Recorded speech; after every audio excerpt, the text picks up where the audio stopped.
जालन्याचे आमदार राजेश राठोड यांनी घेतली युवराज राठोड यांची भेट। राठोड यांच्या भूमिकेकडे लागले लक्ष। जालना विधान परिषदेचे आमदार राजेश राठोड हे सोलापूर दौऱ्यावर आले असून त्यांनी सोनाई फाउंडेशनचे संस्थापक अध्यक्ष आणि आधार ग्रुप ऑफ हॉस्पिटलचे अध्यक्ष युवराज राठोड यांची सदिच्छा भेट घेतली। यावेळी आई प्रतिष्ठानचे प्रकाश राठोड, अनिल चव्हाण, अक्कलकोटचे चंद्रकांत राठोड, कवठ्यातांड्याचे संजय चव्हाण, प्रतापनगरचे अशोक चव्हाण यांची उपस्थिती होती।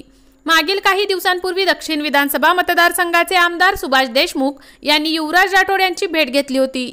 या लोकसभा निवडणुकीत राठोड यांच्या भूमिकेकडे दक्षिण सोलापूर, जुळे सोलापूर तसेच सैफुल भागातील कार्यकर्त्यांचे लक्ष लागलेले आहे।